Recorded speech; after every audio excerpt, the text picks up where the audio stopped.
My name is Dorothy Mitchell, and I never imagined that at 68 years old, I'd be sitting here, recounting how my own son and his wife tried to erase me from their lives.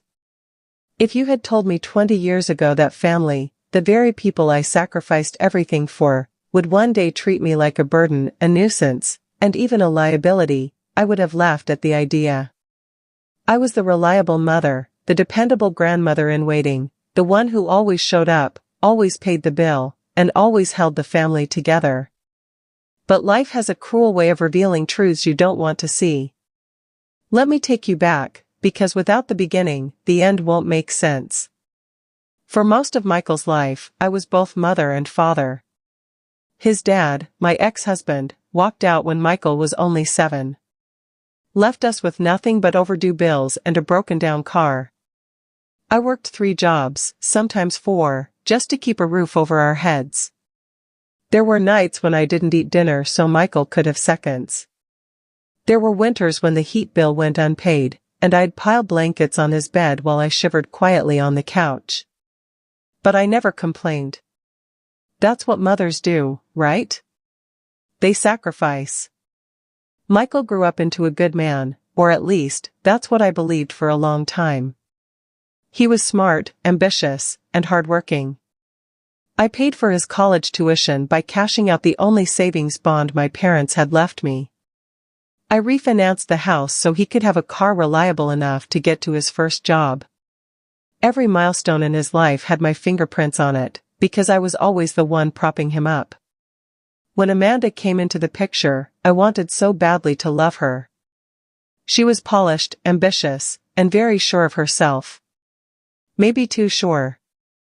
There was an air of entitlement about her that I noticed from the start, but I brushed it aside. Love changes people, I told myself. If Michael was happy, then I would be happy too. For the first few years, we were cordial. Not close, but not hostile. Amanda had expensive tastes and a way of dismissing people she thought were beneath her. Still, I tried. I bought her Christmas gifts, complimented her clothes, asked about her work. It was always one-sided, but I told myself relationships take time. Then came the engagement. Michael called me with excitement in his voice, telling me about the proposal, about the ring, about how perfect Amanda had said yes. My heart swelled with joy. Finally, my boy was starting his own family. And then came the request, or rather, the expectation. "Mom," he said, "we've been looking at wedding venues, and Amanda really has her heart set on this resort.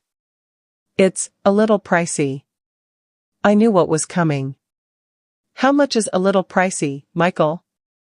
I asked. There was a pause. "Around $50,000. $50,000. I nearly dropped the phone. That was more money than I'd ever seen in my account at one time. I laughed nervously, thinking he must be joking. But he wasn't. He was dead serious. "Amanda thinks it's important. It's the wedding she's always dreamed of. And well, you're in a good position financially now, aren't you?" A good position. That's what he thought. After decades of scraping, saving, and denying myself vacations, luxuries, even basic comforts, I had managed to build a modest retirement fund. But a good position wasn't the same thing as being a bank. Still, I hesitated. He was my only son. If this was what he wanted, how could I say no? So, I said yes. I drained savings I had earmarked for home repairs and my future. I justified it to myself, "You only get married once, right? It would be worth it to see him happy." And then came the house. Oh, the house. Amanda had found it, a 3-bedroom in Virginia Beach, listed at nearly $300,000. Out of their price range, but perfect, according to her. They couldn't get approved for the mortgage on their own. Their credit was shaky, their income stretched thin. But if I co-signed, if I helped with the down payment, well, then it could happen. "Mom," Michael pleaded, "this isn't just a house. It's our future. It's where your grandkids will grow up. And again, I said yes. I pulled together nearly $90,000 for the down payment and agreed to put my name on the mortgage. Legally, I was a 35% owner of that home, though you wouldn't know it by the way Amanda talked about it. The wedding day was supposed to be the happiest of all of our lives. But then, everything unraveled. 3 days before the ceremony, Amanda called me. Her voice was ice. "Dorothy," she said, "I think the best gift you could give us is to disappear from our lives." I thought I'd misheard. "Excuse me?" "You make Michael anxious," she snapped. "You're always hovering, always acting like we can't make decisions for ourselves. You've done enough. Really, the best thing you could do is just go." I hung up the phone and sat in stunned silence. I had paid for this wedding. I had put my retirement at risk for their house. And now I was being told to disappear? At first, I thought I'd let it go. Maybe it was pre-wedding stress. Maybe she didn't mean it. But the words burrowed into me like poison. Disappear. Disappear. The day of the rehearsal dinner, I made my decision. I called the venue. "Cancel it," I told them. "Every last detail. The Mitchell-Hayworth wedding is off." There was chaos, of course. 200 guests left scrambling, Amanda shrieking into the phone, Michael begging me to reconsider. But I stood firm. I wasn't going to bankroll a celebration for people who told me I didn't belong in their family. The fallout was brutal. Amanda's family branded me hysterical, irrational, cruel. Michael accused me of ruining his life. And yet, for the first time in years, I felt a strange calm. I had drawn a boundary. A firm line in the sand. But the story didn't end there. Because when Amanda and Michael moved into that house, the house with my money and my name on the deed, they made one thing very clear: they wanted me erased. No acknowledgement of my ownership. No gratitude for my sacrifice. Only entitlement. Only expectation. Amanda laughed once, right in my face. "Guess you weren't the best mother after all," she sneered. "Otherwise, maybe you'd have earned the big house." That was the moment something inside me snapped. For decades, I had been their safety net. Their cushion. Their quiet little bank account in human form. But not anymore. This time, they would learn what it meant to bite the hand that fed them. This time, I wasn't going to disappear. This time, I was going to make them face consequences. The day after I canceled the wedding, the phone didn't stop ringing. Amanda left voicemails that could peel paint off the walls. Her mother called me a bitter, jealous old hag. Michael, my own son, left message after message, his voice breaking between rage and pleading. "Mom, please. Just fix this. Please call the venue. We can still pull it together." Amanda's devastated. "You can't do this to me." To him, it was about embarrassment. To her, it was about control. But to me, it was about dignity. And once I had tasted that dignity, after years of swallowing my pride, it was intoxicating. The wedding, of course, did not happen. They went to the courthouse 6 weeks later, had a bland little ceremony, and called it a day. No flowers, no music, no crowd of 200 people to worship Amanda in her $10,000 gown. Just the two of them, a judge, and 2 reluctant witnesses. And oh, how she seethed. From that day forward, Amanda declared war. Subtle at first. I'd call Michael, and she'd answer the phone with a sweet, "Oh hi, Dorothy. Michael's busy." Then I'd hear laughter in the background. "Busy, my foot." When I dropped by the house, a house my money had secured, Amanda would purse her lips, like my very presence soured the air. One Sunday afternoon, I showed up with a basket of groceries. Old habits die hard. I thought maybe a roast chicken, some fresh bread, and apple pie might thaw the ice. Amanda opened the door, gave me a once-over, and said flatly, "We don't need handouts." "It's not a handout," I replied, forcing a smile. "It's dinner. From me to you." Her eyes flicked to the basket. Then to me. Then, with deliberate slowness, she called out, "Michael? Your mom's here again, with food." I stood there, cheeks burning, as my son came down the stairs. He didn't hug me. He didn't smile. He just sighed, like I was an inconvenience. "Mom, we're fine. You don't need to do this anymore." Anymore. That word gutted me. Because hadn't I done everything for him? Paid tuition, paid rent, paid for the damn wedding they didn't even have, paid for the roof over his head right now. And yet here I was, treated like some meddling neighbor who overstayed her welcome. I left the basket on the porch and drove home in silence. That night, I sat in my recliner, staring at the wall, and something shifted inside me. I remembered a conversation I'd had with the real estate agent when I signed the papers. "Legally, Mrs. Mitchell, you'll own 35% of the property. Your name will be on the deed, your name will be on the mortgage. If anything goes wrong, you have rights." Rights.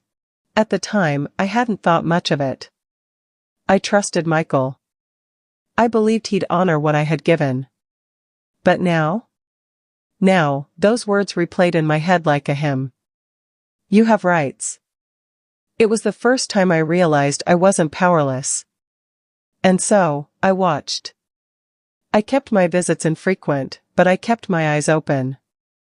I noticed the new furniture arriving, piece by overpriced piece. A sectional couch that easily cost $3,000. A marble dining table. Designer curtains. And all of this while Michael's paycheck barely covered the mortgage. Where was the money coming from? Credit cards. Loans. Amanda's parents pitching in, perhaps. But not once, did they acknowledge the woman who had handed them their foundation. The final straw came one afternoon in spring. I stopped by unannounced, thinking maybe I'd take Michael out to lunch. As I pulled into the driveway, I saw Amanda out front with two of her friends. She was sipping iced tea, sunglasses perched on her nose, dripping with smug satisfaction. "Ladies," she said, gesturing toward the house, "this is ours. Can you believe it? We finally made it."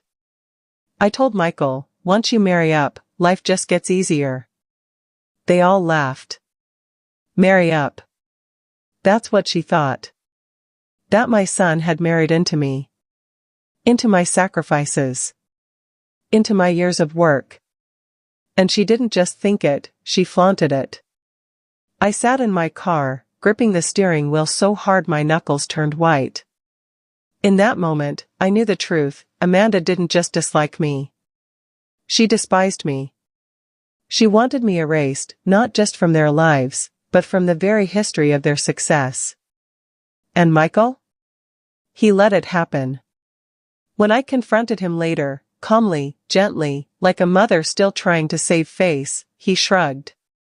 "Mom, it's just how she is. Don't take it personally. Don't take it personally." The words echoed like a slap. That night, I pulled out the mortgage documents. I laid them on the table. My name. Right there. My ownership. My stake.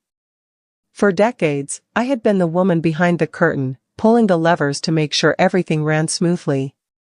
But now? Now I held the strings, and I realized I could pull them tight.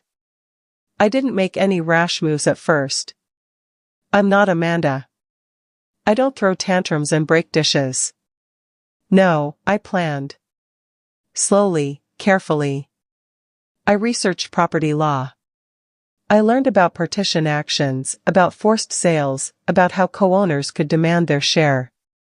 I spoke quietly with a lawyer downtown, just hypothetical questions, I told him. He smiled knowingly, and slid a business card across the desk. Whenever you're ready, Mrs. Mitchell, he said. Call me. I left his office with my heart racing. Because for the first time since Amanda had spat the word disappear, I had leverage. And oh, how sweet it felt. But I didn't move just yet. Revenge, after all, is best served not only cold, but patient. So I waited. I watched. And I let Amanda believe she had won. Because when the time came, I wanted her to feel the ground crumble beneath her feet. And she would. I would make sure of it. I remember the first morning I walked into that house after Amanda and Michael had moved in. It was like stepping into a museum that I had helped fund, but for which I was entirely invisible. My name wasn't on a single picture frame, my dishes didn't have a place in the cupboards, and the very walls seemed to whisper, "You don't belong here." I had a choice. I could leave quietly, as they expected. Fade into the background and allow them to bask in the life I had built for them. Or I could do something else. I chose the latter. It started small. I knew Amanda's weaknesses, her pride, her need to be seen as perfect, her paranoia about appearances. I began with subtle reminders of my ownership. A casual mention in conversation, "Oh, remember, I helped with the down payment on this place." Her smile would falter, just for a moment. Michael would shift uneasily, like he'd been caught between his mother and his wife. Those tiny moments, those brief cracks, thrilled me. But I didn't stop there. I started keeping meticulous records. Every dollar I had put into that house, every repair, every tax payment, every unexpected expense, they were all logged. I knew that one day, those numbers would speak louder than any argument. I realized I had something far more potent than anger, I had evidence. Amanda began to notice. Subtle things at first, the way I commented on a repair she wanted done incorrectly, or how I suggested a contractor she didn't approve of. She scoffed, but the scoff carried tension. Michael, bless him, tried to mediate. "Mom, it's fine, really. Don't make a big deal out of it," he'd say. But I could see the doubt creeping into his eyes. He knew she was wrong, and he knew I was right. Then came the moment I had been waiting for. The house, their perfect house, began to show the wear that comes with time and misuse. Amanda refused to hire a professional cleaner, claiming she could handle it herself. Within weeks, carpets stained, faucets leaked, and the air conditioning broke during a record heat wave. I offered help. Casually. Nonchalantly. "Oh, I know a guy who can fix that leak in a day," I said. She waved me off. That was her first mistake. I let her fail. And I let Michael witness it. It was addictive, watching the illusion of perfection crumble. They had built their life on my sacrifices, my labor, my money, but they had assumed I would be invisible. Invisible people, I realized, are often underestimated. Next came Amanda's social circle. She prided herself on having a spotless image among her friends, the perfect Instagram-worthy home, the flawless social life. I began planting small truths, casually, in conversations where she wouldn't expect me. "Oh, you know, the down payment on that house? Dorothy actually covered most of it." Or, funny story, the repair last week? I actually paid for the contractor out of my savings. She tried to dismiss it, but whispers traveled fast. Friends started asking questions. Michael tried to smooth things over, but tension was growing like a storm. And every time Amanda realized she couldn't control the narrative, I saw her face tighten, the first cracks in her armor. But the real turning point came when I realized leverage isn't just about money, it's about control over perception. I started documenting everything. Receipts, messages, emails, proof that the house, the wedding, every gift, every favor, it had all been my doing. I even had photographs, timestamps, contracts. I had created a fortress of truth, invisible until now, but unbreakable when revealed. One afternoon, as Amanda fussed over an imagined imperfection in the kitchen, I quietly mentioned the mortgage payments. "Funny," I said lightly, "I'm still responsible for a portion of those monthly payments. I assume you remember that, right?" Her face flushed, her voice sharpened. "Dorothy, why do you keep bringing that up? It's done, it's over." "No, it's not over," I said softly, letting the words hang. "Not until we all acknowledge the truth." Michael looked uncomfortable, caught in the middle. He had begun to understand the imbalance. And that was when I knew I had shifted the power. I wasn't the subordinate anymore. I wasn't the invisible bank, the quiet servant, the smiling grandmother waiting to be thanked. I was the one with the evidence, the one with the leverage, and most importantly, the one they couldn't ignore. The first confrontation was subtle but effective. I invited a contractor over for routine maintenance, one I trusted completely.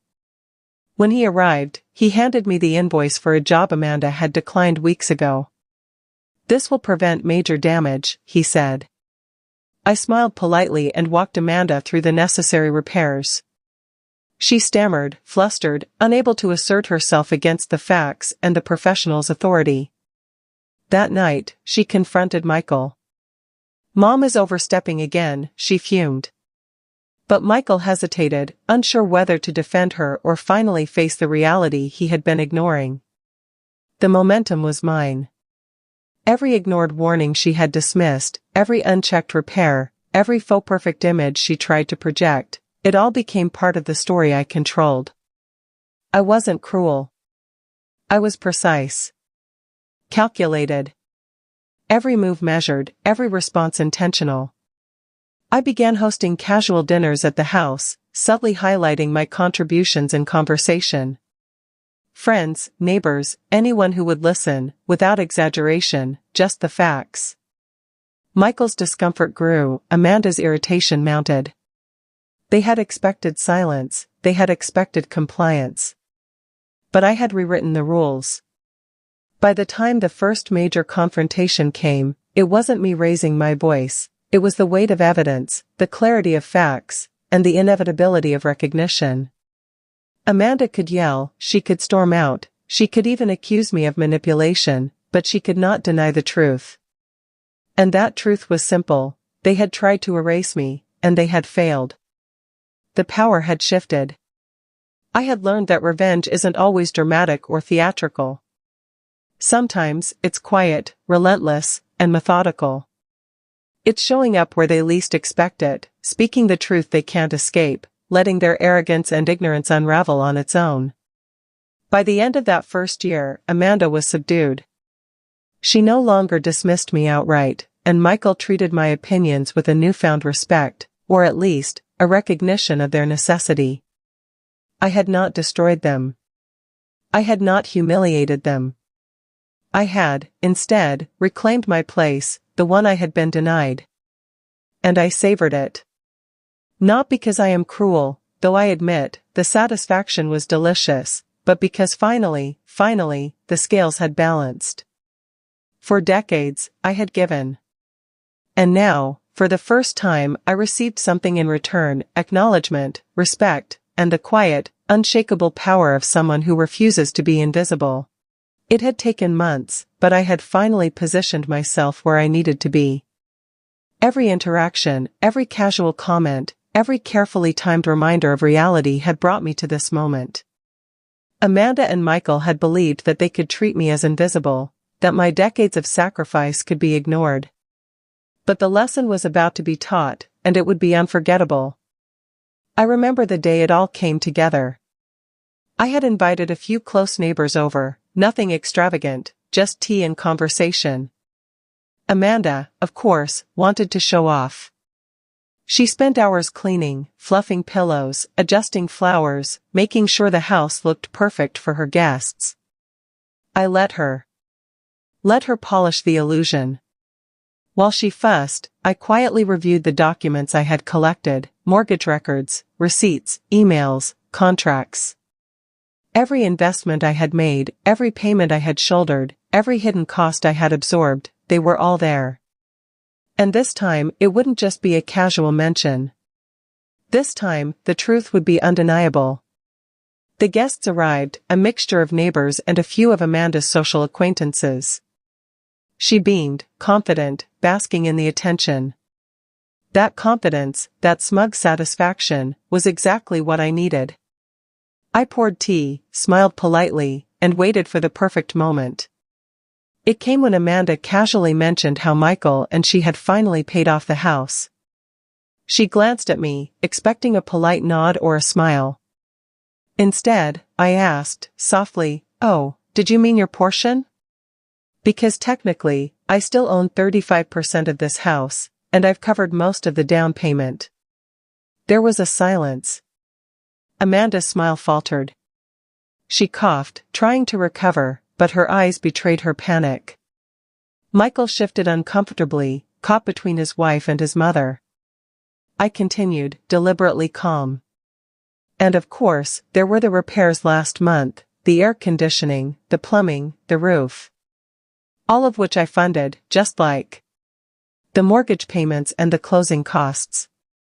It's a lot to keep track of, isn't it? Amanda opened her mouth, but I raised a hand, politely. Please, let me finish. I have everything documented, receipts, emails, bank transfers. If anyone doubts me, they can see the proof themselves.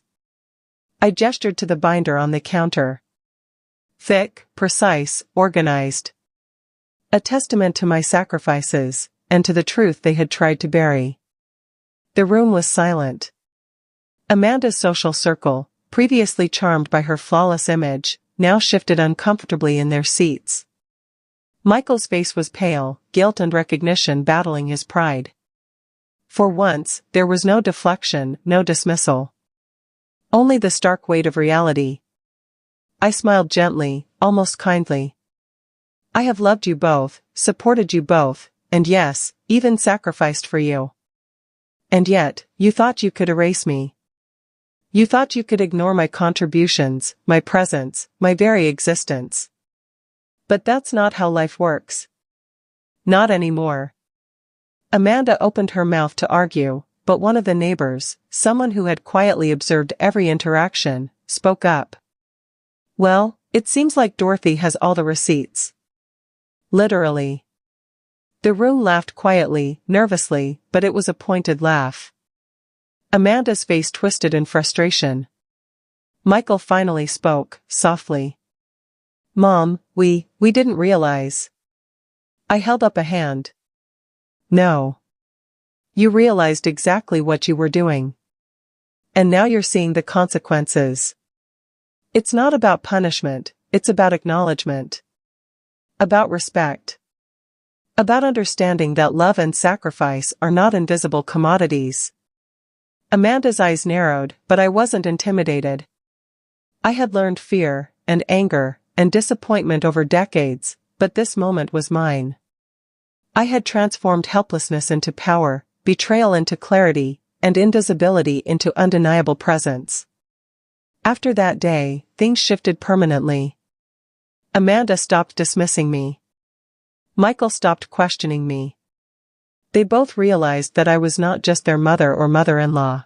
I was a force, a truth they could not ignore, and a boundary they could not cross without consequence. The house, once a symbol of their entitlement, became a monument to my perseverance.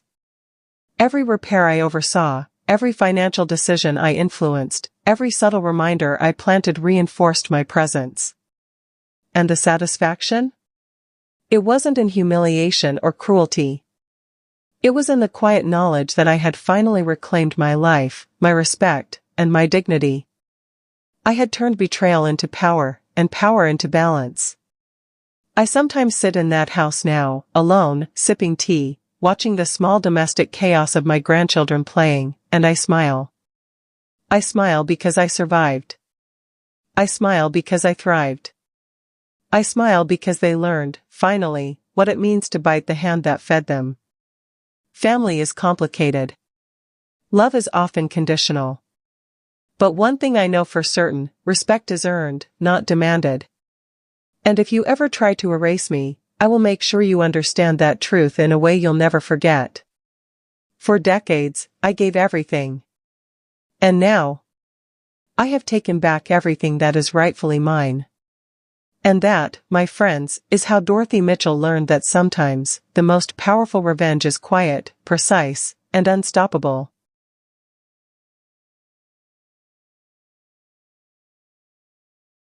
Sometimes I still sit quietly in the living room, watching the sun fall across the floors of the house I helped build, and I marvel at how life turns out. Not how you plan, not how you imagine, but in ways that test you, break you, and sometimes, if you're clever and persistent, reward you. I think back to that moment, years ago, when Amanda told me to disappear. I can still hear her voice, cold and sharp. You make Michael anxious. Just go. I felt anger, shock, disbelief, but more than anything, I felt clarity. This was the breaking point. This was when I realized I could no longer allow myself to be invisible. The journey wasn't easy.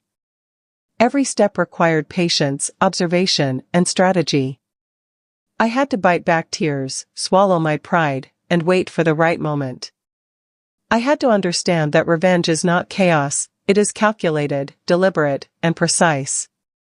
It is the quiet force that moves unseen until it becomes unstoppable. And when I finally stepped forward, armed not with anger alone but with facts, evidence, and patience, I saw the change.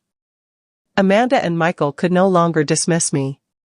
They could no longer pretend that my contributions, my sacrifices, and my presence were irrelevant. I was seen, acknowledged, and respected, not because I demanded it, but because I had created a reality they could not deny. I have learned something crucial through all of this. There is power in resilience. There is power in knowledge, in preparation, and in holding your ground with dignity. There is even a certain beauty in quiet revenge, because it teaches a lesson without needing to humiliate, because it restores balance, and because it finally gives the invisible their rightful place. Now, I sit here, watching my grandchildren laugh and play, knowing that I have safeguarded not only my dignity but their future. I have turned betrayal into a lesson, anger into strategy, and invisibility into undeniable presence. And I smile. Because at 68, I finally understand that power is not about domination, it is about standing firm in the truth, protecting what is yours, and refusing to be erased. I gave my family everything, and they tried to take it for granted. But I took back my respect, my voice, and my place. Family may be complicated. Love may be conditional. But respect? Respect is earned, and I have ensured that mine will never again be overlooked. So, to anyone listening, to anyone who has been overlooked, dismissed, or told to disappear, know this. You have power even when it feels hidden. You have strength even when it feels taken. And sometimes, the quiet, calculated force of truth and patience is the most devastating, and most satisfying, revenge of all. I am Dorothy Mitchell. And I am seen. I am respected. I am unshakable.